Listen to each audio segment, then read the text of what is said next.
Hi everyone, thanks so much for inviting me to participate in your event.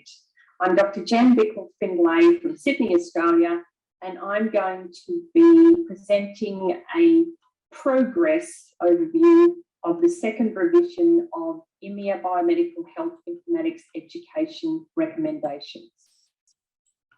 A little bit about myself first. I have 6 degrees in addition to registered nurse qualification. My final degree was a Doctorate of Health Science, majoring in Health Informatics. And I'm one of 1,300 certified health informaticians in Australasia. Apart from being a fellow of the Australian College of Nursing, I'm also an associate fellow of the Australasian College of Health Service Management.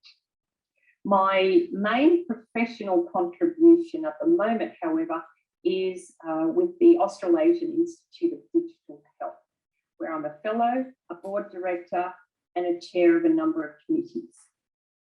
I'm the current Vice President, Special Affairs with IMIA and past chair of the HIMSS Global Health Conference and Exhibition Centre Committee. In the year 2000, IMIA published their very first recommendations on education in health and medical informatics, as it was referred to then, in methods of information medicine. 10 years later, the first revision of those recommendations were again published in methods of information in medicine. These recommendations have been used for the accreditation of educational programs throughout the world. And in fact, the University of Eastern Finland and the Göttingen University in Germany have received their first accreditation renewal. And the Taipei Medical University in Taiwan has recently approached IMIA to undertake their first accreditation renewal. Both previous publications addressed the same topics, and the current second revision will also be addressing the same topics. So the major areas, number one, the need for health informatics education. So that is looking at why do we need health informatics education, and how does it contribute to the overall delivery of quality care. In the first publication in 2000, the group there came up with a mnemonic to describe the key principles, and that mnemonic, oddly enough, was health. So H stands for healthcare professions, E stands for education methodologies, A stands for alternate types of specialisation, L stands for levels of education, T stands for teachers of health informatics courses, and H stands for health informatics qualifications recognition. So each of those areas were expanded to have a complete description. Structural outline was the next section, and in both publications, there's a 3-dimensional diagram, which, as you can appreciate, is very difficult to include all the entry behaviour into a health informatics course and then the outcomes of that. Next section is the learning outcomes, and that looks at 2 areas. First, the groups of people that would benefit from health informatics education, and back in both of those publications, there were 2 groups, and that was the health professional that needed to use IT in their day-to-day work, and then the healthcare informatics specialists. In domains of learning, the very first publication had 3 domains of learning: methodology and technology for processing of data, information and knowledge in medicine and healthcare. Second domain was medicine, health and biosciences and health system organisation. And the third domain was informatics and computer science, mathematics and biometry. In the second revision, the domains changed. The first domain luckily was shortened to Biomedical Health Informatics Core Knowledge and Skills. The second and third domain remained unchanged, and a fourth domain was added, which was optional modules in health informatics and from related fields. They also provided a diagram, a very busy diagram that attempted to capture all the overlapping areas within health informatics. And the subgroup looking at that area are very determined to produce a more simplified diagram. Course recommendations are the next area, and that is giving the views on the 4 types of programs. The first program is health informatics as part of a clinical program, such as medicine, nursing, dentistry, public health. The second is part of a health record administration or health information services program. The third is part of an informatics and computer science program. And then lastly is the dedicated health informatics program. Next, continuing education, looking at the various ways that you can maintain knowledge and skills, i.e. competence, and also the different ways that countries are approaching lifelong learning. As you would expect, we did not have the last area in there, but we will have to be looking at this area. So I have added it there to remind you that that will be an area that we will have to look at. The current or second revision commenced earlier this year. We have a 29-member task force representing 6 different continents, and unfortunately for me, organising meetings across 9 different time zones. We have 8 members from North America, which is Canada and the US.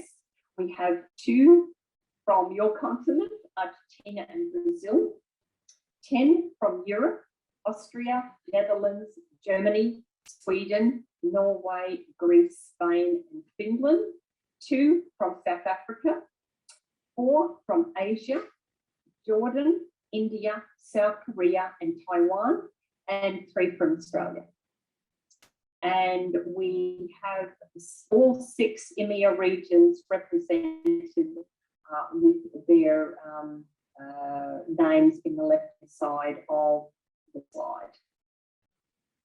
In addition to that, we have representation from so many groups. This is quite an impressive group, and it will add to the credibility of the recommendations, because we would have considered such wide viewpoints from all those members.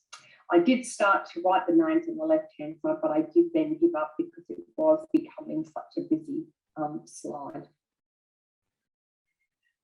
So progress to date, we had our first meeting in June where we outlined the task ahead, and we provided an opportunity for members to discuss what they thought were the major issues impacting health informatics education. And we decided at that meeting that we would subdivide the members into 6 subgroups, and each subgroup would have a section to review and update. The second meeting in October was planned for all the draft documents from the subgroups to come together, but unfortunately COVID-19 had other plans. So we had some members experience significant hardship during 2021 with different waves of the pandemic and different challenges on their healthcare system. So at that meeting, we discussed the progress of the subgroups, and we heard from each of the groups in terms of the major issues that they felt were in their section. We now have given the groups till the 26th of November to complete their sections, and then a small subgroup will be responsible for integrating all those sections into one draft document. The next meeting will be early in 2022, where we will present that single draft document to the group for discussion. There'll be further refinement, and then there will be decisions about the publication. The initial issues that have arisen out of the subgroups, there are 7. So the first one, healthcare professional exposure. As you would appreciate, the number of healthcare organisations in all health sectors implementing technology has increased significantly, particularly when you look back to the last publication. All healthcare professionals in the current health ecosystem now need knowledge and skills in relation to health informatics. The levels, the group looking at the levels feel there are 3 groups now, no longer 2. The first one is the health informatics user. So this is the person who needs to needs to be familiar with the use of computers to be able to efficiently and responsibly use them. And they also need knowledge about the possibilities and limitations of technology when they're delivering care. So this first level should be included in every curriculum because it's needed by everyone who uses information systems to enter, store, and retrieve data. The broker is the person who acts as an intermediary and needs the full informational knowledge of health informatics so they can elicit needs from users. They can advise software analysts on requirements for a new system. They can act as clinical expert champions. They can participate in evaluation of clinical information systems. This group may also be involved in the development of terminologies and guidelines for their particular facility. And the last group is the specialist. So that's the person that needs the full knowledge of all core health informatics aspects, as well as the additional information in their specialty area. Just like medicine has many specialties, health informatics also has many specialties. Nursing informatics, public health informatics, dentistry, informatics, and so on. Program variability, there are many more programs available in 2021, and you have some that just focus on research, some on coursework only, some offer a hybrid of both research and coursework, and there is a large variation in entry requirements for these courses. So that group are finding it challenging to synthesize all that information into a small paragraph or 2. Number 4 has caused the most discussion and has focused on several threads. So firstly, you have to appreciate that you have to include both instructional and experiential learning. So that group has to cover what's offered in a university, as well as workplace, as well as individual knowledge strengthening. Credentialing comes up in this area. Many companies are now providing credentialing programs based on competency frameworks, and this subgroup identified there's more than 30 digital health competency frameworks out there. Some are quite well known, like the United States Certified Professional in Health Information and Management Systems. Canada has a version of that. Australia has their Certified Health Informatician Australasia. Europe has Elixir. Even NERSIC has Tiger. So there are many more. The previous publications identified 48 learning outcomes, which were essentially competency focused, and there's diverging opinions in the group about whether it would be useful to reproduce an updated list of these learning outcomes or merely refer readers to several major frameworks. So that discussion is still ongoing. And then the last area in skill mastery is the notion that competence is becoming an outdated and passive term, as it refers to a person's current state and then having knowledge and skills necessary to perform a role. On the other hand, the more popular word of capability is about integrating knowledge and skills and adapting and flexing to meet the future needs of a role. So capability encourages the professional to create, innovate, lead, manage change, and demonstrate impact in their work. So again, ongoing discussions about that. We're again faced with the old chestnut of how do we name what we do? Should it be health informatics, clinical informatics, medical informatics, biomedical informatics, biomedical and health informatics, and whatever other new name appears. And the other issue here is that wellness is now becoming a component of health informatics. So watch this space for the chosen nomenclature. Number 6, lifelong learning. So you would know that there's a diversity of perspectives here and a evolution of the field. So digital health and health informatics is a dynamic discipline, and it makes it very difficult to maintain currency of information. And also countries have different approaches to maintaining certification of knowledge and skills. Some countries require you to resit an examination. Others require you to accrue continuing professional development points. Others require you to submit a learning journal and provide a reflection on what you've learned and how it impacts on your work. And of course, the last area which we really didn't imagine we would have to address, but we do, and that is how the pandemic has led to temporary and permanent changes in technology. So it's shown the value of technology definitely to the delivery of healthcare, and it's pertinent that we highlight something in that area.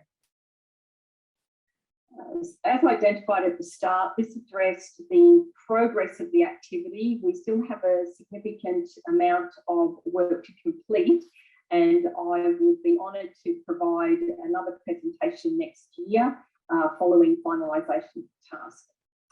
Thanks so much for inviting me to speak at your conference. Please don't hesitate to reach out to me for further information or an update in 2022. Alternatively, visit the IMIA website, which provides a wealth of knowledge about international initiatives in health informatics. Of course, look out for the publication next year, and because hopefully that will be available by the end of 2022. And I wish you all enjoyment and stimulating discussion and debate for the rest of your conference. Bye from Sydney. Thank you.